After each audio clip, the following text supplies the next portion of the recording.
안녕하세요. 이번 시간에는 사회 두 번째 파트로서 시장경제 그 속에서 길을 묻다 경제 파트를 학습하겠습니다. 자, 이번 주 학습 내용과 학습 목표는 앞에 제시된 것과 같습니다. 먼저 학습 내용을 말씀드리면 1번 경제적으로 따지기에서 수요와 공급의 법칙과 가격에 대해서 학습할 거고요. 그다음에 시장경제란 무엇인가?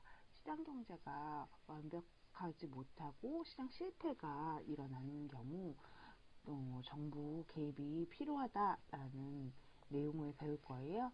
그리고 정부 개입의 한 일환으로서 게임 규제에 대해서 토론할 것입니다. 따라서 이번 주 학습 내용을 공부하시면요. 수요와 공급의 법칙 그리고 가격을 설명할 수 있어야 하고요. 또 시장 경제를 이해할 수 있고 시장 실패와 시장 실패에 따른 어떤 정부의 개입 그런 거에 대해서 아실 수 있어야 되고요. 그 다음에 게임 규제에 대해서 토론하실 수 있어야 합니다.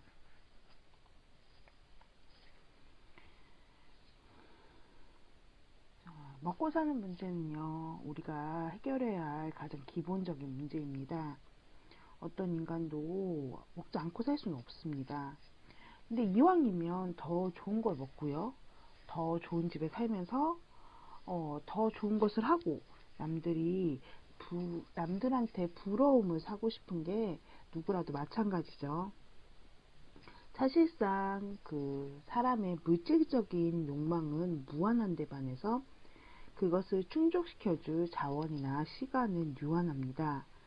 자, 인간의 세상을 구성하는 근본적인 그런 질문. 사람은 어떻게 먹고 사는 문제를 해결할 수 있을까? 이거에 대한 답을 찾자는 노력이 경제학자가 하는 노력이라고 얘기할 수 있습니다. 자, 사실 우리 이런 경제적인 문제에 관심을 가져야 해요. 왜냐하면 이게 단순히 먹고 사는 문제가 아니라 우리 사회를 구성하는 질서와 인간의 행복 추구와도 이렇게 맞닿아 있기 때문입니다. 자, 사회과학을 구성하는 근본 학문의 하나인 경제학의 가장 근본적인 기본적인 문제들을 살펴보고요. 그 다음에 우리가 지금까지 보아왔던 시장 경제의 여러 가지 측면들을 한번 살펴볼 것입니다. 자, 먼저 경제적으로 따지기에 알아볼 건데요. 자, 20살 철수는 처음으로 월급을 받았습니다. 지난 한 달간 노력이 헛되지 않아서 계좌에 30만 원이라는 거금이 들어왔어요. 물론 이보다 더 큰 돈을 가져본 경험이 없는 것도 아니지만 스스로의 힘으로 벌어들였으니까 너무나 철수는 뿌듯했어요. 자, 무엇을 살까라는 생각에 철수는 온라인 쇼핑몰 웹사이트를 방문했어요. 그런데 웹사이트를 방문하는 순간 아이고 실망을 했어요. 왜냐하면 가지고 싶은 걸 너무 많은데 30만 원으로 살 수 있는 물건이 너무너무 제한되어 있기 때문이었어요. 최신형 블루투스 헤드셋을 구입할까? 아니면 새로 나온 청바지를 구입할까? 아니면 다음 달까지 돈을 더 모아서 노트북을 구입할까? 30만 원이 내가 열심히 노력해서 번 돈이라서 큰 돈인 줄 알았는데 막상 뭘 사려고 하니까 선택이 너무 제한되어 있어서 너무 야속했어요. 철수는 문득 이런 생각이 떠올랐어요. 나만 이런 생각을 하는 걸까? 나만 이런 문제를 겪는 걸까? 자, 여러분들 이런 경제적인 문제에 직면한 철수에게 어떤 조언을 할 수 있을까요? 자, 이것에 대한 조언 내용을 우리가 이번 시간에 배울 거예요. 자, 귀한 것은 가치가 높습니다. 너무나 상식적이죠. 자, 경제학의 논의도 이런 귀한 것은 가치가 높다라는 상식적인 생각에서 시작을 해요. 자, 매우 적고 드물다라는 뜻의 희소라는 단어는 경제학에서 자주 사용이 됩니다. 희소하다는 의미는 재화와 서비스가 부족하다는 뜻입니다. 자, 여러분들 맛있는 밥을 마음껏 먹고 났어요. 그랬더니 여러분 너무 좋아하는 그 달콤한 초콜릿 케이크 후식으로 나왔어요. 자, 여러분들은 너무 많이 먹었던 내가 원망스러울까요? 자, 모든 것을 한 번에 먹을 수 없듯이 모든 것을 한 번에 다 가질 수 없습니다. 이러한 희소성 때문에 그 사람은 제한된 범위의 선택을 합니다. 이때 어떤 것을 선택하면 어떤 것을 포기한다는 점을 생각해 봐야 해요. 무언가를 얻으려면 상당히 괜찮은 선택이지만 최선보다는 조금 모자란 차선의 것은 포기해야 돼요. 이것이 우리가 감수해야 할 비용이고 특히 기회비용이라고 부릅니다.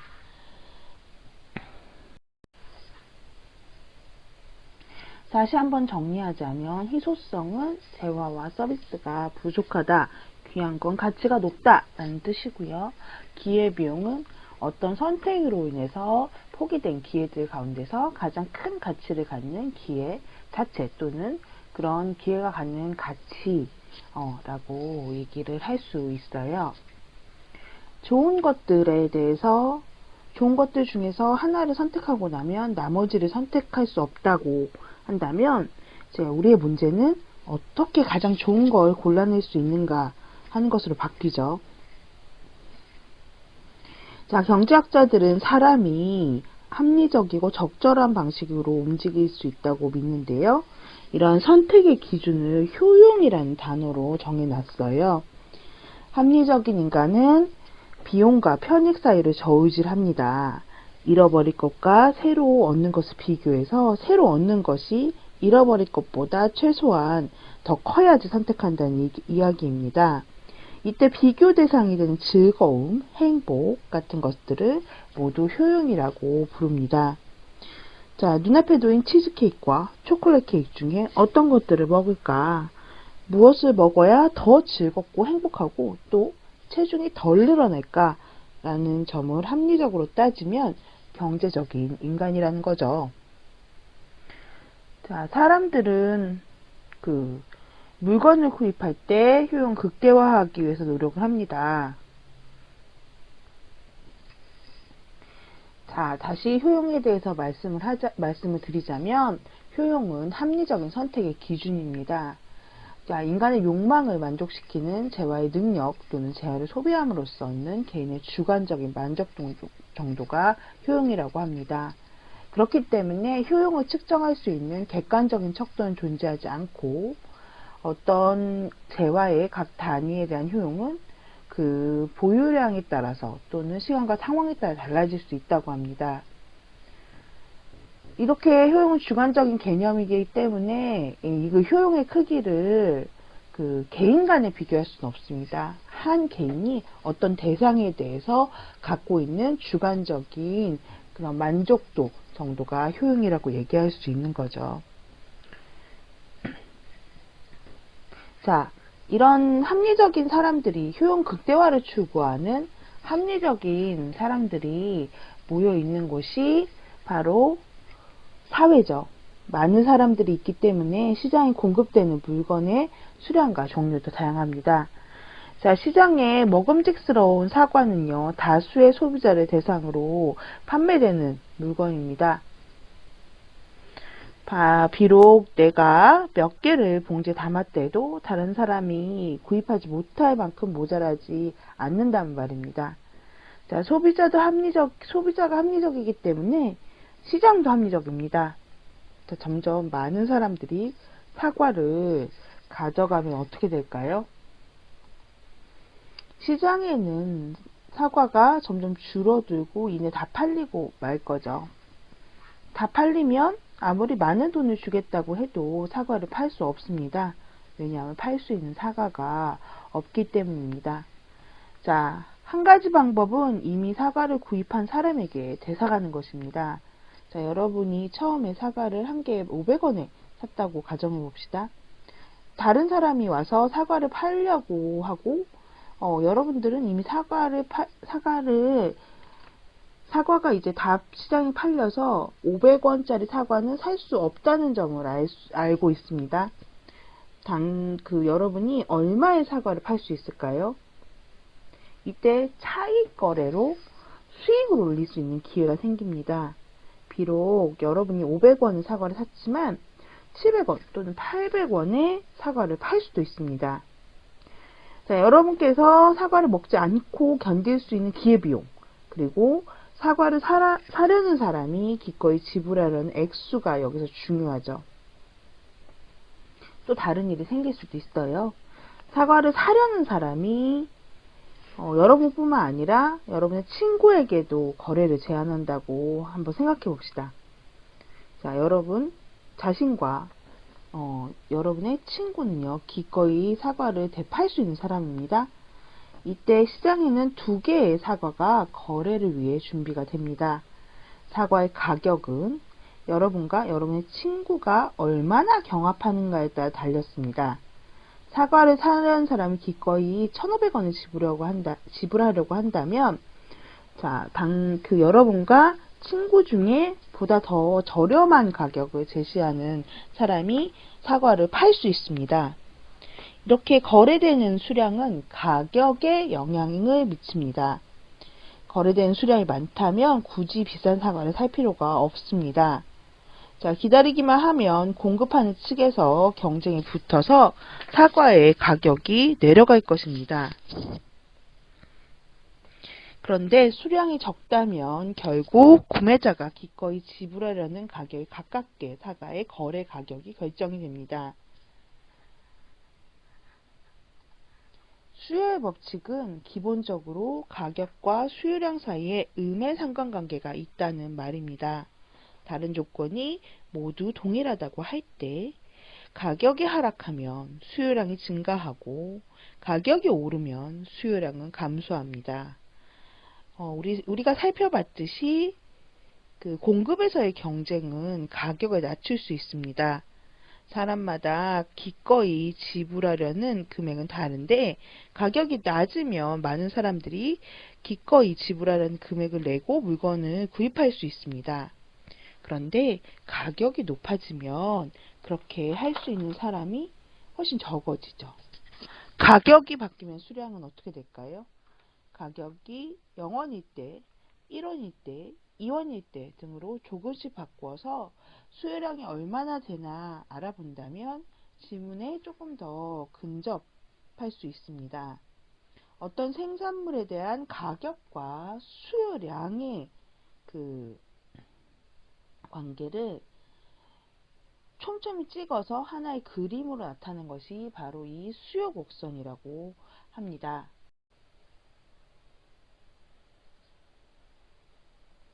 즉, 가격이 높으면 사려는 욕심이 약해집니다.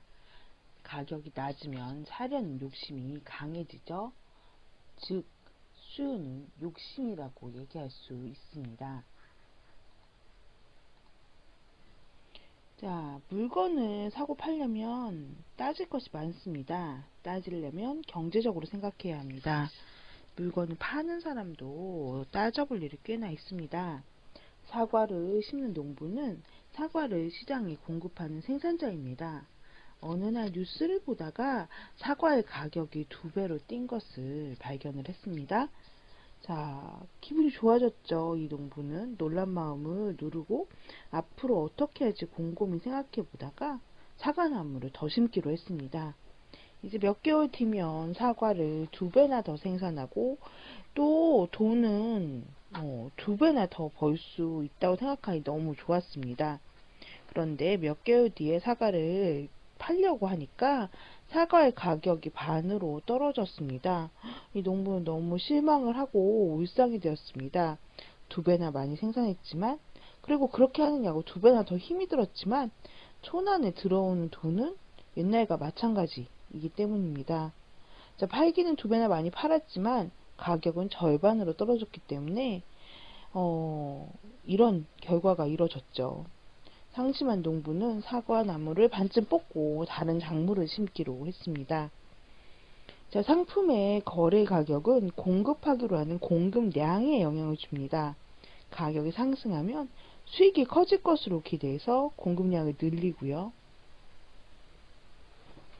가격이 하락하면 생산에 드는 노력을 고려해서 공급량을 줄입니다. 자, 공급이란 어떤 재화를 그 일정한 시간 내에 얼마나 생산할 것인가 라고 물어봤을 때 우리가 들을 수 있는 생산자의 대답이라고 얘기할 수 있습니다. 가격을 알려줄 때 상품을 얼마나 팔고 싶은가 하는 욕구나 생산자의 계획이 공급이라고 할 수 있는 거죠. 합리적인 생산자라면 가격이 올라갈 때 생산에 드는 비용도 고려합니다. 자, 사과를 심는 농부를 예를 다시 한번 생각해 봅시다. 가격이 오른다는 소식에 아무리 기뻐도 생산량을 늘리기 위해 투입해야 할 노동력에는 한계가 있습니다. 땅이 부족해도 사과나무를 더 심을 수 없고요. 비료도 더 많이 뿌려야 되고요. 농약 비용도 더 많아져요. 결국 얼마나 좀 더 비용을 치를 수 있는가와 생산 결과를 얻는 수익을 함께 고려하지 않을 수 없습니다. 이처럼 조금씩 늘어나는 비용을 한계 비용이라고 부르고요. 즉, 한계 비용은 생산량을 늘릴 때 늘어나는 단위당 생산 비용이라고 얘기할 수 있습니다. 이 공급은 이러한 한계 비용에 영향을 받습니다. 공급도 욕심입니다. 가격이 낮으면 팔려는 욕심이 약해지고요. 가격이 높으면 팔려는 욕심이 강해집니다. 그래서 공급법서는 이렇게 공급량과 가격이 양의 상관관계를 갖습니다. 가격이 변하면 수요도 공급도 영향을 받죠. 왜냐하면 각 수요는 음의 상관관계, 가격과 음의 상관관계를 가지고요. 공급량은 가격의 양의 상관관계를 가지는 이렇게 영향을 받죠. 이를 동시에 고려하면 수요와 공급 사이에 일치점이 생긴다는 점을 발견할 수 있습니다. 수요와 공급이 일치하는 지점을 시장 균형이라고 얘기합니다. 자, 수요는 가격이 내려갈수록 수요량을 늘리려는 힘이고요. 공급은 가격이 내려갈수록 공급량을 줄이려는 힘입니다. 이 균형은 두 힘이 서로 팽팽하게 맞서기 때문에 발생이 됩니다. 수요와 공급이 만나는 곳을 시장이라고 표현하고 시장 균형은 말 그대로 수요와 공급이 서로 맞서서 한 채 물러섬이 없는 상태입니다. 즉 시장 균형에서 시장에서의 거래량과 가격이 결정이 되는 것입니다.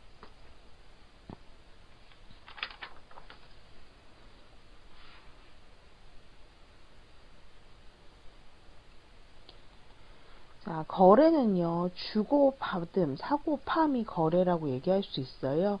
거래는 효용을 높이기 위한 활동이죠. 거래에서 생기는 부가가치는 바로 가격 빼기 비용이라고 얘기할 수 있습니다. 자, 경합이 생기면 욕심을 낮출 수밖에 없어요. 그래서 경쟁은 거래에 영향을 미칩니다. 사려는 사람이 많으면 판매자는 가격을 더 올리고요. 수요에 경쟁이 생기면 가격이 올라가고요. 팔려는 사람이 많으면 구매자는 가격이 낮춰요. 즉, 공급에 경쟁이 많으면 가격은 내려간다는 거죠. 이것이 바로 수요와 공급의 법칙, 시장 균형이라고 얘기할 수 있습니다. 이제 시장 경제 개념에 대해서 알아보도록 할게요. 자, 우리는 모두 유한한 존재입니다. 희소성은 경제학의 여러 문제들을 만들어낸 원초적인 개념이라고 얘기할 수 있죠. 부족하고 모자란 것이기 때문에 어떻게 해야 더 좋은 결과를 낳을 수 있는지를 열심히 고민해야 합니다. 이때 서로 가진 것이 다른 사람들이 모여서 보다 나은 결과를 만드는 좋은 방법 중에 하나가 교환입니다. 서로 바꾸거나 주고받는 행위를 교환이라고 하고 경제학은 이를 좀 더 구체적인 용어로 풀어서 어떤 재화나 용역 서비스라고 얘기도 해요. 이런 서비스를 돈과 맞바꾸는 행위를 교환이라고 부릅니다. 자, 시장에 나가서 돼지를 팔아서 돈을 받고 그 돈으로 쌀과 야채를 구입했다면 2번 교환한 경우라고 얘기할 수 있죠. 시장은 상품이나 서비스가 돈과 교환되는 장소지만 사실상 추상적인 의미로 사용이 됩니다. 물리적으로 사람들을 만날 수 있는 장소가 없어도 시장을 얘기할 때 문제가 되지 않습니다. 자, 여러분들 이런 거의 대표적인 경우가 온라인 상거래죠. 온라인 상거래에서도 시장에서 교환이 일어났다고 얘기할 수 있죠. 물리적인 장소가 없어도. 두 사람이 전혀 만나지 않고 전자 서류만 주고받았지만 시장을 이해할 때 이런 온라인 상거래에서의 거래, 교환은 문제가 되지 않습니다. 자, 시장 경제는요. 수요와 공급이 가격에 따라서 수량이 바뀌는 방법을 받아들이고 시장을 통해 자유롭게 교환을 하며 이를 통해 자원이 효율적이고 효과적으로 분배되는 경제 체계를 말합니다. 시장이 중심이 돼서 생산자와 소비자가 각자의 이익 추구 행동의 결과로 부가 분배된다는 점에서 국가나 어떤 기관 혹은 개인이 경제적 의사결정을 담당하는 계획경제와는 다릅니다. 즉 시장경제는 시장과 시장에서 공급과 수요가 가격에 따라서 수량이 바뀌는 방법을 받아들이고 자유롭게 교환을 통해서 자원이 효율적이고 효과적으로 분배되는 경제체계라고 얘기하는 거죠. 사적 이익을 추구한다는 점 이외에 개인이 경제활동을 자유롭게 수행하고 사유재산도 폭넓게 인정한다는 점이 시장경제의 특징입니다. 물론 현대 사회에서 완전한 시장경제가 이루어진 사회는 없습니다. 완전히 이상적인 시장경제도 없을 뿐더러 완전히 이상적인 계획경제도 없습니다. 현대 사회의 경제는 이 둘 사이에서 존재하고요. 이 둘 사이의 구분을 어렵게 만드는 경제적인 수정사항들이 다수 포함되고 있다는 사실도 우리는 알아야 합니다. 하지만 어떤 것을 기반을 두고 경제 체계를 이루어지고 있는가에는 서로 이렇게 존재하고 있는가는 다를 수 있어요. 그런데 역사적으로 봤을 때 계획경제를 시도한 나라에서는 계획경제가 성공하는 경우가 별로 없었죠. 예. 시장경제는 크게 세 가지 문제에 대한 적절한 답을 내놓을 수 있어야 합니다. 첫 번째는 무엇을 생산할 것인가 이고요. 두 번째는 누가 생산할 것인가 입니다.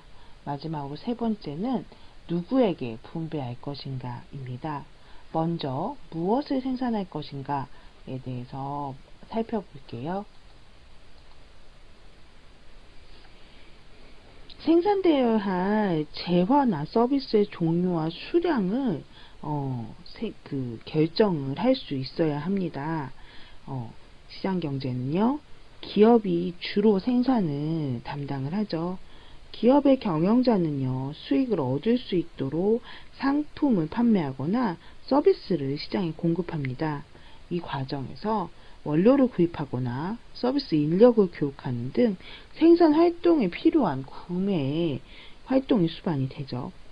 사람들이 원하는 재화와 서비스를 공급하면 더 많이 걷어들일 수 있어서 경영자는 이를 참 잘 살펴봐야 합니다. 주로 시장의 반응을 보고 생산 계획을 결정하기 때문에 시장은요, 무엇을 생산할 것인가 에 대한 적절한 답을 제공을 할 수 있습니다. 또 생산 원가도 중요합니다. 같은 제품이나 서비스를 보다 더 저렴하게 생산할 수 있으면 더 큰 이익을 얻을 수 있기 때문입니다. 생산에 필요한 구매 활동을 할 때 낮은 원가의 원료나 서비스 교육의 비용을 줄일 수 있다면 관련된 제품이나 서비스의 생산을 늘릴 수 있습니다. 즉, 무엇을 생산할 것인가에 대한 답변, 이 시장경제에서 답변을 얘기하자면 수익을 얻을 수 있는 시장 반응과 생산 원가가 시장 경제 하에 그 생산해야 할 재화와 서비스의 종류와 수량을 결정한다 라고 답변할 수 있는 것입니다.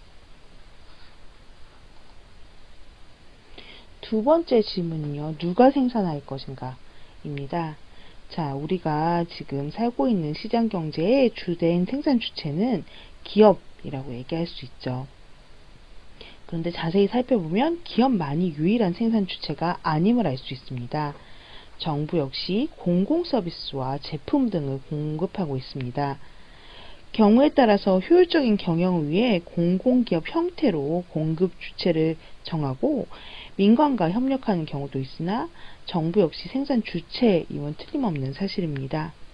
그렇다면 어떤 제품과 서비스를 누가 공급하는 것인지를 정하는 기준은 어디에 있는 걸까요? 자, 누가 생산할 것인지를 시장에서 결정한다는 점이 시장경제의 매력이라고 얘기할 수 있습니다.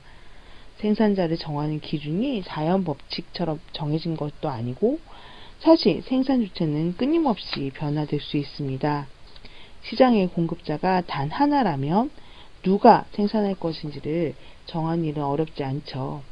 바로 그 공급자가 공급 행위를 하거나 하지 않으면 됩니다. 누구라는 주체의 혼동은 없습니다. 그런데 공급자가 여럿이라면 얘기가 달라지죠.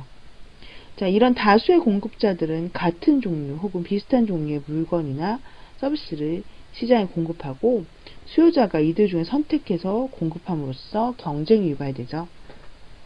아까도 말씀드렸다시피 공급에서의 경쟁은 가격의 하락을 가져옵니다.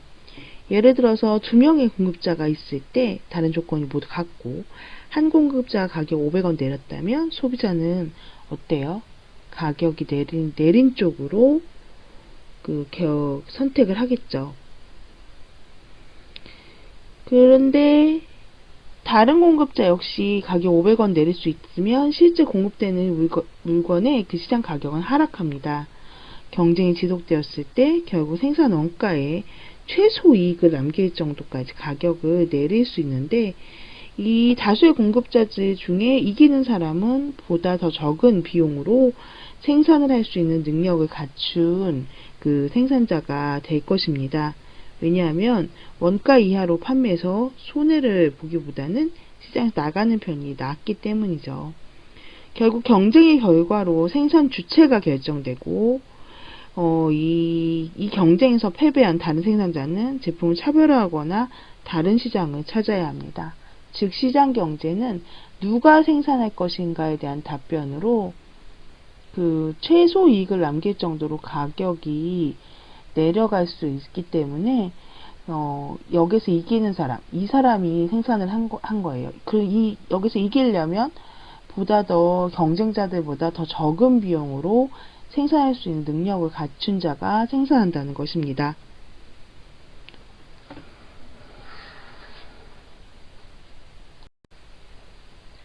세 번째는 누구에게 분배할 것인가입니다. 생산은 부가가치를 만듭니다. 원가 100원짜리 물건을 200원에 판매했다면 100원의 이익이 생깁니다. 이와 같이 어떤 경제 활동의 결과로 얻어진 초과 수익을 부가가치라고 얘기합니다. 여기 원가 100원짜리 물건이 200원에 판매했을 때 100원의 이익이 생기는 이 100원의 이익이 부가가치라고 얘기할 수 있는 거죠. 일단 분배의 문제는 이 부가가치가 누구에게 가야 할 것인가에 대한 문제입니다. 자, 소득은요, 생산에 참여한 주체에게 돌아가야 마땅합니다. 기업이 이익을 낼 목적으로 필요한 기계를 사고 땅을 구입하며 노동자를 고용해서 부가가치를 만들었다면 각 생산 요소의 이익이 골고루 분배되어야 합니다. 부가가치에 대한 기여가 가장 큰 생산 요소에 많은 이익이 돌아가고 기여가 작은 곳에는 적은 이익이 돌아가야지 정의로운 분배죠. 따라서 생산에 참여한 사람은 보다 많은 기여를 할 수 있는 생산 자원을 보유하고 있어야 합니다. 그래야지 분배가 많이 받을 수 있는 거죠. 예를 들어서 사람들이 많이 오가는 길목에 과일 가게를 차렸다면 해당 장소를 제공한 자가 가장 크게 기여했다고 할 수 있죠. 그래서 가게의 임대료가 가장 큰 비중을 차지하는 거죠. 두 번째는 과일을 공급한 공급자가 큰 기여를 했다고 봅니다. 그렇기 때문에 과일 자체의 원가, 얼마에 들여왔냐라는 가격이 생기죠. 또 한편으로는 뛰어난 상술과 회계 능력으로 이익의 창출에 기여한 상인이 자기 몫을 주장할 수 있죠. 이 상인이 만약에 고용원이라면, 그러니까 종업원이라면 월급을 많이 가져갈 수 있는 거죠. 또 만약에 겨울에 먹을 수 있는 귤을 여름에 판매하거나 여름에 먹을 수 있는 수박을 겨울에 판매한다면 이를 보관할 수 있는 수단과 능력을 갖춘 중간 상인이 또 자기 몫을 챙기려고 할 것입니다. 그러니까 중간 상인의 마진이 있을 수 있는 거죠. 분배의 문제는 생산 요소의 기여분을 결정하고요. 사회적 합의를 통해서 정당하게 부가 배분되는 과정과 관련이 됩니다.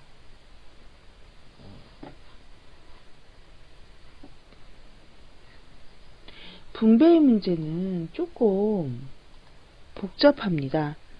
기여분을 결정하기는 일이 쉽지 않기 때문입니다. 시장경제는 가격을 통해서 기여분 결정 문제를 해결할 근거를 제공합니다. 생산 요소가 희소하다면 이를 얻는 가격이 올라갑니다. 희소한 생산 요소를 보유한다는 것은 그만큼 비싼 생산 요소를 가지고 있다는 뜻입니다. 만약에 해당 생산 요소가 생산 과정에 참여하지 않는다면 부가가치 창출이 그만큼 어려워지죠. 생산 요소의 시장 가격은요, 기여분을 결정할 수 있는 훌륭한 근거라고 얘기할 수 있습니다. 즉, 시장 경제에서 누구에게 분배할 것인가는 생산 요소의 시장 가격에 따라서 분배가 이루어진다라는 대답을 얘기할 수 있는 거죠. 뛰어난 지식을 갖춘 연구자나 강력한 리더십과 경험을 주로 갖춘 경영자 역시 희소한 생산 요소에 해당이 됩니다. 이 같은 사람들은 경력 설계를 통해서 자신의 능력을 판매할 수 있는 시장에서 보다 더 높은 거래 가격을 얻기 위해 노력을 하죠. 정당한 시장에서 이들의 가격은 최종 산출물의 가치를 분배할 근거를 제공을 합니다. 뛰어난 로봇의 핵심 프로그램을 설계한 연구자는 그만큼 높은 임금을 받게 되는데 최종 산출물에 큰 기여를 한 것으로 평가받기 때문입니다.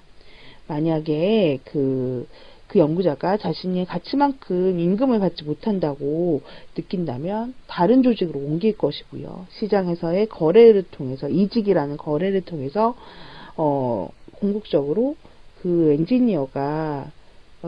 연구자가 원하는 정당한 가치를 받을 것입니다.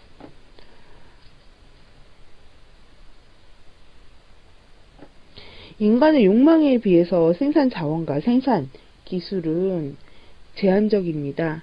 경제 전체가 주어진 시간 내에 산출할 수 있는 재화나 서비스의 물리적인 양은 사실상 한정이 돼 있죠. 따라서 이제 경제적으로 생각하는 우리들은 합리적으로 자원을 배분하는 방법을 찾아야 합니다. 자, 이렇게 시장 경제는 이에 대한 대답을 제시하죠. 즉, 가격, 생산 요소의 가격이라고. 그런데 이 생산 요소의 가격, 생산 요소의 기여분을 따진 가운데서 또 따져봐야 할 것이 하나 더 있는데요. 그게 바로 효율성과 공평성의 문제입니다. 효율성이란 자본 배분에 있어서 최소의 비용으로 최대의 효율을 달성한 정도라고 경영 시간에 말씀드렸었죠. 공평성이란 부와 소득의 분배가 능력에 따라서 자유롭고 공정하며 평등하게 이루어지는 정도를 뜻합니다. 경제학자의 이상적인 세계에서는 시장 경제가 효율성과 공평성을 모두 성취하기 때문에 걱정이 없다라고 얘기합니다. 그런데 과연 실제로 그런가요? 자, 밀턴 프리드리만이라는 학자는요, 시장 경제에 의해서 효율적인 자원 배분은 가능할 수 있어도 공평한 분배가 달성된다는 보장은 없다고 주장을 했습니다. 공평성이 파괴된 결과로 야기된 사회적 불평등은요, 사회적 불안을 생성하고요, 결과적으로 시장의 효율성에도 악영향을 미칠 수 있습니다. 그렇기 때문에 프리드리만은요, 시장에 온전히 경제를 맡긴다는 것은 좀 불가능하고요. 이렇게 정부가 나서서 시장이 원활하게 작동할 수 있도록 공평성 문제에 개입해야 한다고 보았습니다. 시장 경제를 마치 경기가 진행되는 것처럼 보아 경기가 공평하게 진행될 수 있도록 심판자로서 정부가 개입하고, 또한 재화의 공급이나 부의 분배가 직접 참여하는 경기자로서의 역할을 모두 수행할 것을 프리드리만은 이야기했어요. 프리드만의 그 주장에 따르면 적극적인 정부 개입은 결국 시장 경제의 본래 기능을 회복하도록 돕는 것을 목적으로 해야 한다고 합니다. 따라서 이를 벗어난 더 적극적인 개입은 광범위하게 허락하는 입장과는 좀 거리가 있습니다.